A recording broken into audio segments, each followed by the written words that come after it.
Party నాయకుడు parliament assembly నియోజకవర్గానికి పోటీ చేస్తున్నటువంటి సిపిఎం పార్టీ జిల్లా కార్యదర్శి గౌదేశ గారు, వేదిక ఉన్నటువంటి ఇతర నాయకులు, ప్రియమైన సోదరి సోదరులు, అనేక విషయాలు ఇప్పటికే మీ దృష్టికి తేవడం జరిగింది. బహుశా ఈరోజు ఉదయం పూట 11-12 మధ్యలో చంద్రబాబు నాయుడు కూడా ఇక్కడికి వచ్చిపోయినట్లుగా తెలిసింది. వచ్చిపోయినట్టుగా ఇంకా 3-4 రోజుల నుండి జగన్మోహన్ రెడ్డి కూడా రావచ్చు నేను. ఎందుకంటే వీళ్ళిద్దరు పోటీ పడే అబద్ధాల్లో ఒకరి మీద ఒకరు రెచ్చగొట్టుకుంటూ పోతూ ఉన్నారు. రాష్ట్రం సమస్యల గురించి మాట్లాడటంలే, రాష్ట్రం వెనుకబాటు గురించి మాట్లాడటంలే, రాష్ట్రంలో ప్రజానికి యొక్క ఇబ్బందులు మేము వస్తే ఎట్లా తొలగిస్తాం మాట్లాడటంలే, ఒకరికి వ్యతిరేకంగా మరొకరు రెచ్చగొట్టుకుంటూ పోతున్నారు. లేకపోతే దేశంలో మనం చూస్తున్నాం, నరేంద్ర మోడీ, అమిత్ షా, ఈ ద్వయం ఇద్దరు ఎంతగా రెచ్చగొడుతున్నారంటే వాళ్ళకి 10 సంవత్సరాల అధికారం ఇస్తున్నామా. 2014 నుంచి వాళ్ళే ఉన్నారు కదా అధికారంలో. వాళ్ళకి ఇబ్బంది కూడా లేదు, పార్లమెంట్ లో కంఫర్టబుల్ మెజారిటీ ఉంది.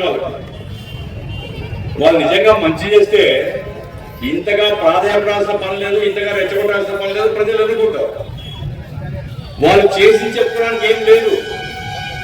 ఎందుకు నరేంద్ర మోడీ ఈ రోజు మతాలను రెచ్చగొడుతున్నాడు, ముస్లింలకు వ్యతిరేకంగా మాట్లాడుతున్నాడు, ఎందుకు 4% రిజర్వేషన్ ఎత్తేస్తాం మేము వస్తాయని చెప్తున్నాడు అంటే, హిందూ సోదర సోదరిమణులందరికీ కూడా ముస్లింలకు వ్యతిరేకంగా రెచ్చగొట్టి హిందువుల ఓట్లు వస్తే తప్ప నేను గెలవలేను అనేటువంటి పరిస్థితిలో పడిపోయినాను నరేంద్ర మోడీ.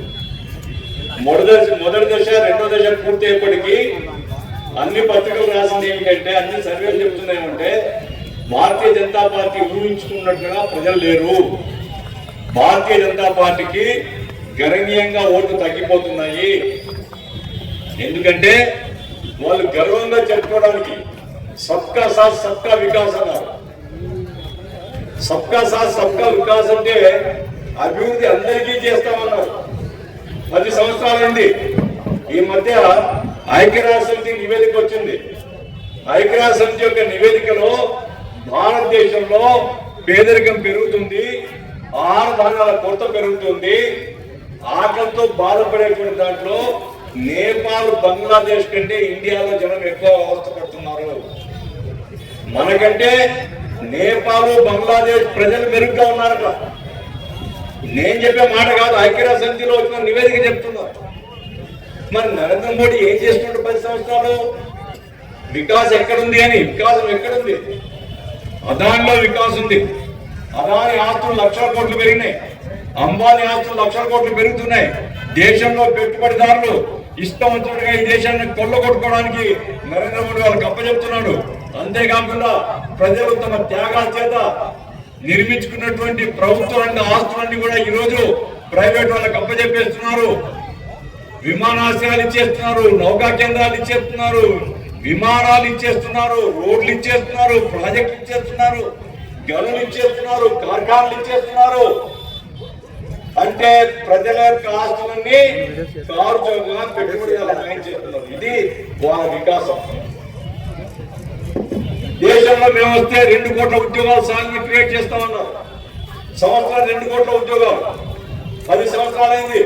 నిజంగా 2 కోట్ల ఉద్యోగాలు ఇప్పించుంటే ఆటో ఎక్కిన కర్నూలులో ఆటో ఉదయాన్నే ఆటో సోదరుడు యువకుడు నడుపుతున్నాడు. నేను మాటలు ఇస్తాను, ఏం బాబు ఏం చేస్తాను అంటే, నేను ఎంఎస్ చదివాను సార్ అన్నాడు. ఏమై ఎంఎస్ చదివి ఆటో వేస్తున్నావు అంటే, ఏం చేయాలి సార్, వేరే మార్గం చెప్పండి మీరు. నాకేమో మా నాన్న చిన్నప్పుడే పెళ్లి చేసినాడు, నేను ఒక్కరి కాదు, నా భార్య పెళ్ళైన తర్వాత పిల్లలు వస్తారు, వాళ్ళని ఎట్లా పోషించుకోవాలి మనం. కాబట్టి నేను ఉదయం నుంచి రాత్రి వరకు ఆటో పోతే నా కుటుంబం జరుగుతుంది, లేకుంటే లేదు. బీటెక్ చదివిన పిల్లలు మన ఇంట్లోనే ఉంటారు చాలా మంది. బీటెక్ చదివినటువంటి పిల్లలు ఏడన్నా 6,000, 8,000 ఏడన్నా ఉద్యోగం పెట్టి చూడండి సార్, ఏదైనా చూపించండి అని నా దగ్గర వచ్చిన చాలా మంది ఉన్నారు.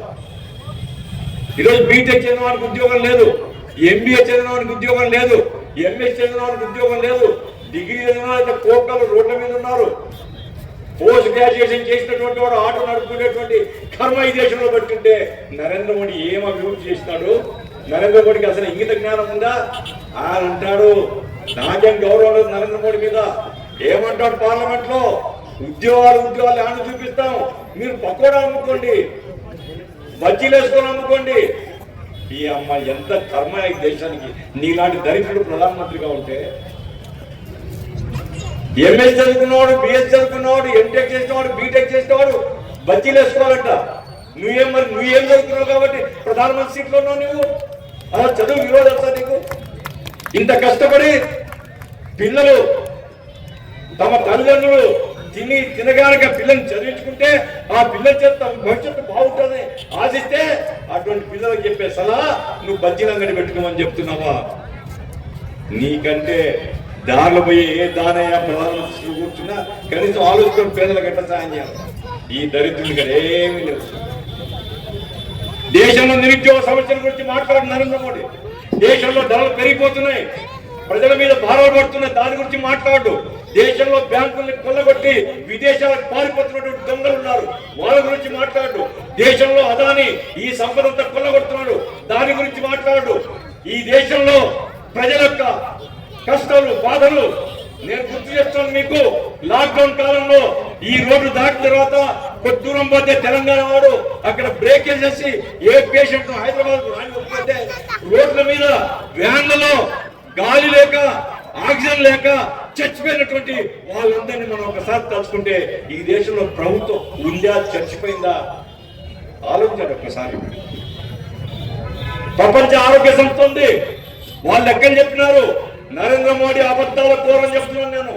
నరేంద్ర మోడీ ప్రభుత్వం, బీజేపీ ప్రభుత్వం ఎవరైనా మాట్లాడితే నాకేం అభ్యంతరం, బహిరంగంగా మాట్లాడాలని సిద్ధంగా ఉన్నా.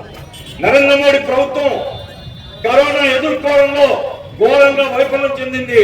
ప్రపంచ ఆరోగ్య సంస్థ చెప్పింది 50 లక్షల మంది కరోనా పేషెంట్లు భారతదేశంలో చనిపోయినారు.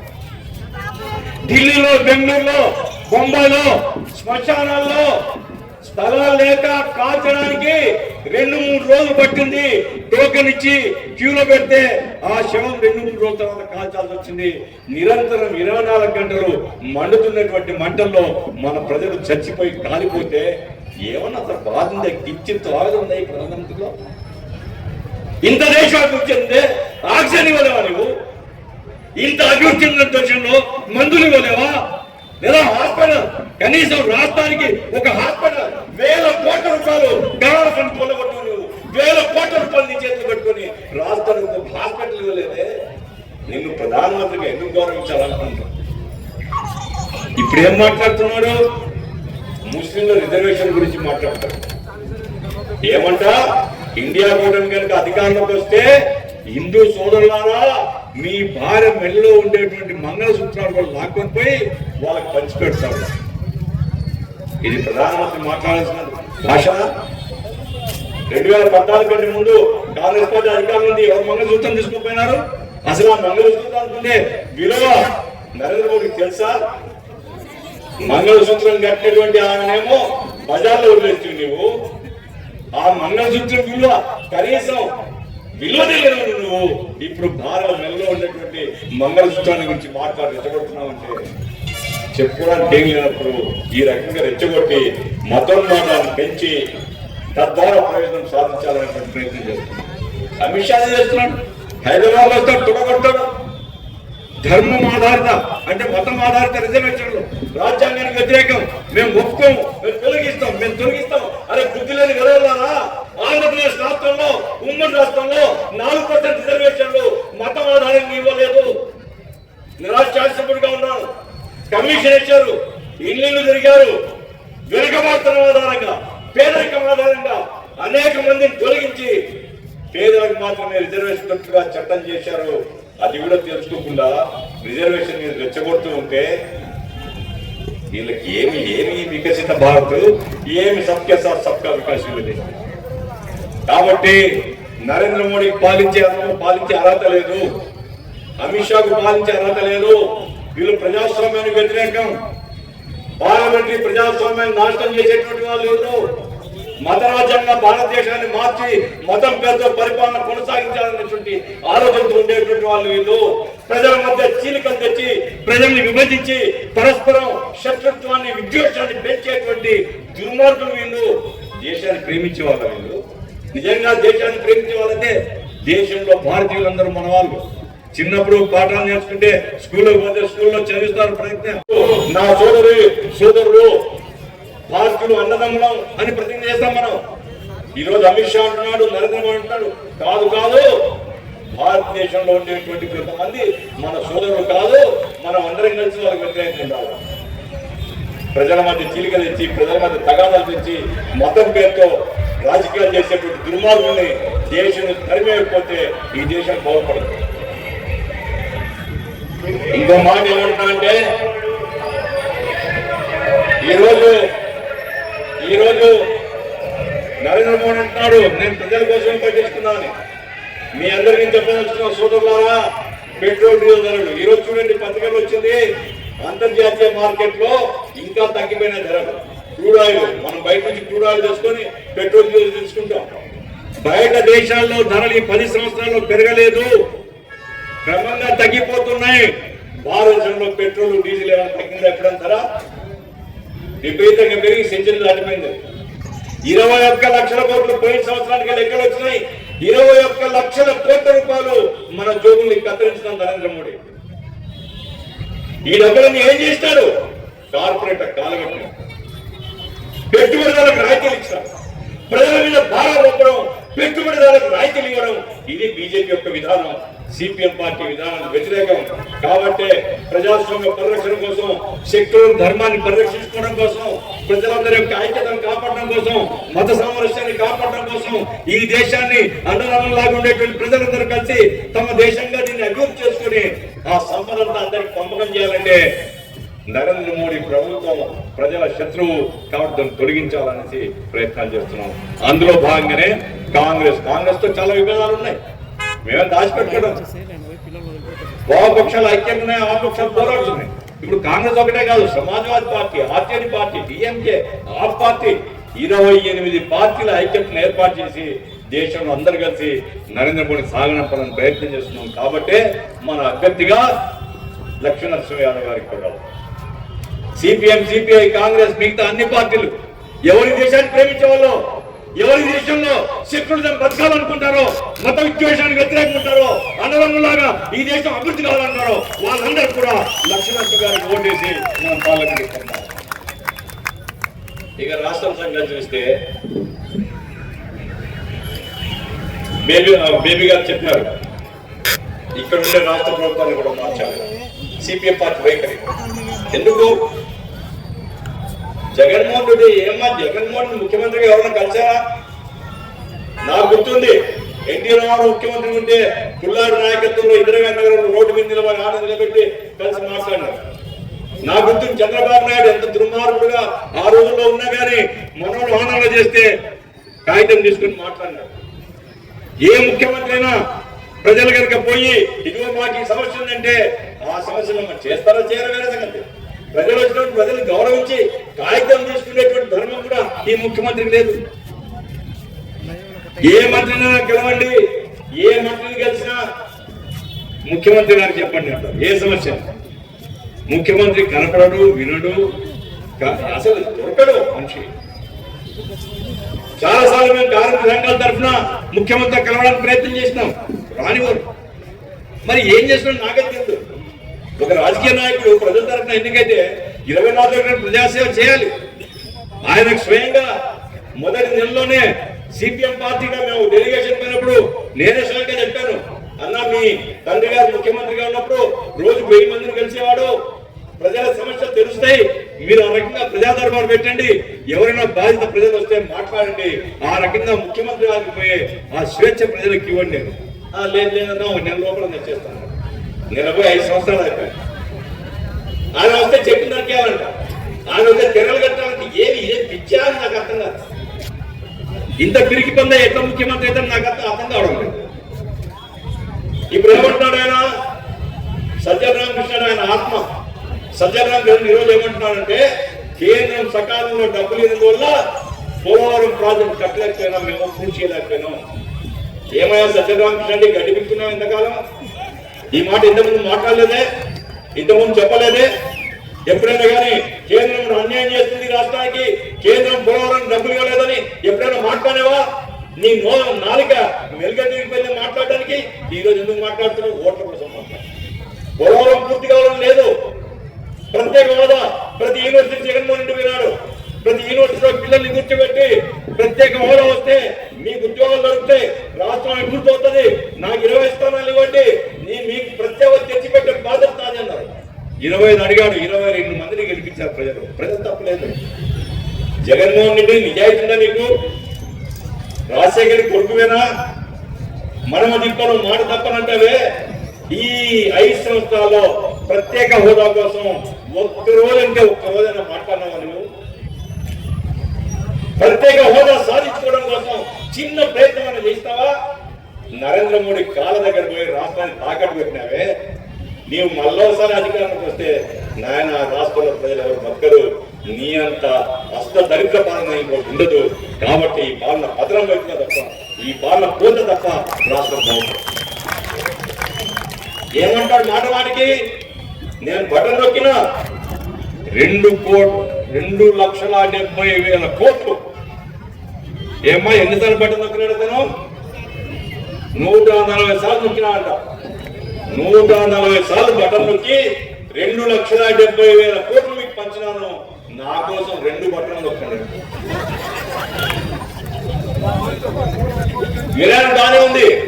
కొంతమంది భజన డోలు కొట్టుకుంటున్నారు, పొద్దున్న లేచి దగ్గర నుంచి జగన్ జగన్ జగన్. వాళ్ళు అంటారు 2,70,000 కోట్లు వచ్చినాడు మా ముఖ్యమంత్రి. అరే వెదవలారా, ఈ ముఖ్యమంత్రి ఈ రాష్ట్రం పేరుతో చేసినటువంటి అప్పు బడ్జెట్ కాకుండా 8 లక్షల కోట్ల రూపాయలు నికరంగా అప్పు చేసినాడే. చంద్రబాబు అప్పు తీసేసి, చంద్రబాబు నాయుడు అప్పు తీసేసి అన్ని అప్పు కొత్తగా ఈయన ఫ్రెష్ గా చేసిన అప్పులు 8 లక్షల కోట్లు బడ్జెట్ నిమిత్తం లేకుండా. 8 లక్షల కోట్లు 2,70,000 కోట్లు ప్రజలకు వచ్చిన మంచిదే. మిగతా 5,30,000 కోట్లు ఏమైనా ఈ బటన్ ఎవరు నొక్కినావు? ప్రజల కోసం బడ్జెట్ నొక్కడం కాదు, ప్రజలకు మోసం చేయడం, ద్రోహం చేయడం, ప్రజలను ఆక్రమించడం, రాష్ట్రాన్ని ఆక్రమించడం, రాష్ట్రాన్ని పాలించడం, రాష్ట్రంలో సంపద కనపడితే తోలగొట్టడం తప్ప ఇసుక అమ్ముకోవడం, మినరల్ అమ్ముకోవడం, గ్రానైట్ అమ్ముకోవడం. ఏమైనా అమ్ముకొని జరిగిందంటే రాష్ట్రాన్ని అమ్ముకున్నాం, రాష్ట్రాన్ని నిలువుగా ముచ్చేస్తాం. ఇక్కడి బంధుకోడు దొంగలకు మళ్ళా ఓట్లు కావాలి. పొరపాటు కూడా వైసీపీ పార్టీ ప్రజల కోసం లేదని విషయం చెప్తున్నాను. ఎవరైనా చూడండి, ఎందుకంటే పేర్లంటే మంచిది కాదు. బహిరంగ వేదికలు పేర్ల సహా చర్చించడానికి మేము సిద్ధంగా ఉన్నాం. ఎవరో ఏ రకంగా కొలగొట్టారు, ఎవరు ఆస్తులు ఏమున్నాయి, 5 సంవత్సరాలు వాళ్ళ ఆస్తులు ఏమున్నాయి లెక్క చెప్పమనండి, మేము కూడా చెప్తాం. ఎవడా ప్రజాసేవుడు? ఎవడన్నా ప్రజల కోసం పనిచేసేవాళ్ళన్నారు? బటన్ నొక్కాలా, జగన్మోహన్ ముఖ్యమంత్రి చేయాలా, వీళ్ళు బందిపోట్లాగా ఎమ్మెల్యేలు, బడా దొంగలాగా జగన్మోహన్ రెడ్డి రాష్ట్రాన్ని కొలగొట్టుకోవడం తప్ప ఏముంది రాష్ట్రంలో? కేంద్ర ప్రభుత్వం రాష్ట్రానికి ప్రత్యేక హోదా ఇవ్వలేదు, పోలవరం ప్రాజెక్టు పూర్తి చేయలేదు, రాజధాని లేకుండా అయిపోయింది. వెనుకబడ్డ ప్రాంతాలకు రాయలసీమకు ప్రత్యేక ప్యాకేజ్ ఇస్తామన్నారు, ఇవ్వలేదు. కడపలో స్టీల్ ప్లాంట్ కడతామన్నారు, కట్టలేదు. రైల్వే జోన్ ఇస్తామన్నారు, ఇవ్వలేదు. ఎప్పుడన్నా వైఎస్ఆర్ కాంగ్రెస్ వాళ్ళు ఎప్పుడైనా ఒక్కసారైనా కేంద్రం యొక్క ఈ అన్యాయానికి వ్యతిరేకంగా మాట్లాడారా? ఎందుకు ఓట్లాడుతున్నారు, ఎందుకు ఓటాలి మనం ఆలోచించాలి. చంద్రబాబు నాయుడు వచ్చినాడు మధ్యాహ్నం, ఆయన సిగ్గు ఎక్కడ, సిగ్గు చిన్నప్పుడు పోయిందంటారు. ఎందుకంటే 2014లో ఆయన్నే ముఖ్యమంత్రిగా చేసినాం మనం ప్రజలు. 2018లో బీజేపీ దుర్మార్గుడు, బీజేపీ నరేంద్ర మోడీ దుర్మార్గుడు.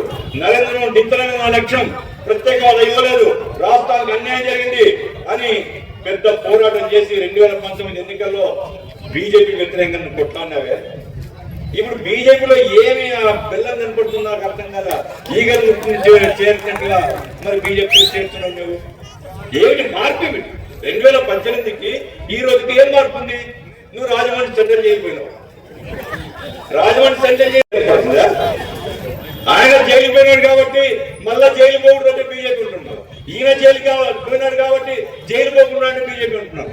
అరే దొంగలు దొంగలు జైళ్ళకు పోయే వాళ్ళందరూ ఈ రోజు రాష్ట్రాన్ని ముంచేసి రాష్ట్ర ప్రజలకు అన్యాయం చేసి ఈ పరిపాలన ఎట్లా అంగీకరించాలి మనం? కాబట్టి ఇండియా కూటమి తరఫున ఈ దొంగలో ఏ దొంగను బలపరిచేటువంటి ప్రశ్న లేదు. ఈరోజు పార్లమెంట్ లో మెజార్టీ స్థానాలు బీజేపీ ఓడిపోవాలని కోరుకుంటున్నాం. ఇక్కడుండే ఈ దొంగ పార్టీలు 3 పార్టీలు బీజేపీ అంటే బాబు, జగన్, పవన్, చంద్రబాబు నాయుడు, జగన్మోహన్ రెడ్డి, పవన్ కళ్యాణ్, ఈ ముగ్గురు కొత్త బీజేపీ. ఈ కొత్త బీజేపీ 25 స్థానాలు తీసుకుని పోయి బీజేపీ కాలాగా పెడుతుంది. ఎవరికి ఓటేసినా బీజేపీకి ఇచ్చినట్టే. కాబట్టి ఎటువంటి పరిస్థితిలో బీజేపీ గెలవకూడదు అనుకుంటే బీజేపీ తొత్తులు గెలవకూడదు, బీజేపీ అండగా వాళ్ళు గెలవకూడదు. కాబట్టి ఇక్కడ సిపిఎం పార్టీకి ఓటేయండి, అక్కడ పార్లమెంట్ లో దక్షిణ యాదవ్ గారికి ఓటేయండి అనేసి ప్రజలకు మనం అప్పీల్ చేస్తున్నాం. సిపిఎం పార్టీ అధికారం కోసం ఆలోచించాల్సిన పార్టీ. కల్లూరు ప్రజానికాన్ని మనం చేస్తున్నాం. సరే కల్లూరు ప్రజానికం కొంతమంది ఇక్కడ ఉండొచ్చు, కానీ కల్లూరు ప్రాంతం అభివృద్ధి ఏంటంటే సిపిఎం పార్టీ బలపడి సిపిఎం పార్టీ ఎమ్మెల్యే ఎన్నికైన తర్వాతే కల్లూరు ప్రాంతం అభివృద్ధి చెందినటువంటి ఎవరైనా అంగీకరించే తప్పనిసరి పరిస్థితి. కల్లూరు కుగ్రామంగా ఉండింది. కల్లూరులో మొత్తం రహదారులు కానీ, కల్లూరుకు నీళ్ళు వసతి కానీ, కల్లూరుకు హాస్పిటల్ కానీ, కల్లూరుకు హై స్కూల్ కానీ, కాలువే కానీ, అట్లాగే కల్లూరు కాలువల్లో ఎప్పుడో ఆ దిండేవరపాటు నుంచి నీళ్లు హంద్రిలో బోర్లు వేసి నీళ్లు వచ్చేటివి. అది కాదు, మున్సిపల్ నీళ్ళు ఇవ్వాలని, మున్సిపల్ నీళ్ళు ఇవ్వడమే కాదు మొత్తం అన్ని కాలువల్లో పెద్ద పెద్ద ఓవర్ ట్యాంక్ పెట్టించి ఈరోజు గణించిన 2 రోజులకు ఒకసారి నీళ్లు వస్తున్నాయంటే సిపిఎం పార్టీ చేసిన కృషి అనేటువంటి. కాబట్టి ఈరోజు మేము సిపిఎం పార్టీగా మీకు ఓట్లు అడుగుతున్నామంటే ఏదో గౌదేశే గారు అందరూ చెప్తారు, గౌదేశే గారి కీటం వస్తుంది కాదు. గౌదేశే లాంటి నిస్వార్థ ప్రజాసేవకుడు సిపిఎం కార్యకర్త, సిపిఎం పార్టీ జిల్లా కార్యదర్శి, ఒక పార్టీ నాయకుడు కనుక ఇక్కడ ఎమ్మెల్యే అయితే కల్లూరు ప్రాంతం అభివృద్ధి అవుతుంది. దొంగలు ఈనాడు ఎమ్మెల్యేలుగా గెలిచి వాళ్ళు ఏ రోజు ప్రజల్ని పట్టించారు, ప్రజా సమస్యలు ఆలోచించారు. ఎంతసేపు ఉన్న పంచాయతీలు కొల్లగొట్టడాలు, కబ్జా చేయడాలు తప్ప వాళ్ళకి ఏ కార్యక్రమం ఉండదు. సిపిఎం పార్టీ పంచాయతీ చేయదు, సిపిఎం పార్టీ రాష్ట్రాలు జోక్యం చేసుకోదు, సిపిఎం పార్టీ ఎక్కడ కబ్జా చేయదు, సిపిఎం పార్టీ రాష్ట్రం అభివృద్ధి గురించి కాబట్టి సిపిఎం పార్టీ ఓటేమని అడుగుతున్నాం. కాబట్టి దయచేసి తక్కువ కాలమైనా, ఎందుకంటే మనకు ఛాలెంజెస్ పుణ్యపానికి లేట్ అయింది, చాలా పెద్ద ఏరియా ఇది. ఈ ఏరియాలో క్యాంపెయిన్ జరుగుతుంది. మన క్యాండిడేట్ మాత్రం ఆ ఓపిక మెచ్చుకోవాలా. చాలా ఎవరు తిరిగింటారు, తిరిగినారు ఛాలెంజ్ చేస్తున్నా. ఏ క్యాండిడేట్ తిరిగినాడు, ఇల్లు మొత్తం తిరిగి అభివృద్ధి చేయడంలో మన క్యాండిడేట్ బాగా పనిచేస్తున్నాడు. ఒక క్యాండిడేట్ పనిచేసే కుదరదు, ప్రజలు పనిచేయాలి, ప్రజలు సహకరించాలి. ఈ పోరాటం మా కోసం కాదు, ఈ పోరాటం ప్రజల కోసం చేస్తున్నాం. ఈ పోరాటం కల్లూరు అభివృద్ధి కోసం చేస్తున్నాం. ఈ పోరాటం పాలెం నియోజకవర్గాన్ని అభివృద్ధి చేయడం కోసం చేస్తున్నాం. ఇక్కడ ఉపాధి అవకాశాలు పెరగాల, ఇక్కడ పౌర సౌకర్యాలు పెరగాల, ఇది అభివృద్ధి కావాలి ఈ ప్రాంతాన్ని మేము పోరాటం చేస్తున్నాం. ఆ పోరాటంలో భాగంగానే మా క్యాండిడేట్ నిలబెడుతున్నాం. దయచేసి మీరందరూ కూడా ఓన్ చేసుకుని క్యాంపెయిన్ చేయండి. మీ బంధువులు, మీ మిత్రులు, మీ సోదరులు, మీ పరిచయస్తులు, మీ పక్కనుండే వాళ్ళు ప్రతి ఒక్కరిని ఓటు వేయించేలాగా, మీరు ఓటు వేసేలాగా మీరందరూ కృషి చేస్తే గెలుపు సులభంగా సాధ్యమవుతుంది. ఆ రకంగా ఇప్పుడు కాలనీలన్నీ పేర్లు చెప్తే ఎంతసేపు అని చెప్పవచ్చు. కాలనీ చూడండి, సిపిఎం కాలనీ చూడండి, ముజఫర్ నగర్ చూడండి. మున్సిపల్ నగర్ ఈరోజు అభివృద్ధి చెందినా లేదా, ఎందుకు అభివృద్ధి చెందని వికర్షణ కాలనీ చూడండి. సిపిఎం పార్టీ ఎమ్మెల్యేగా ఉంటే ఎంత ప్రమాణంగా నాకు గుర్తుంది. వికర్షణ కాలనీ నుంచి నీళ్ళ కోసం ఈద్గా దగ్గరికి వచ్చేవాళ్ళు సైకిల్ మీద బిందెలు పెట్టుకుని తెల్లవారుజామున యాక్సిడెంట్లు అయిపోయి చాలా మంది సోదరులు చనిపోయినారు.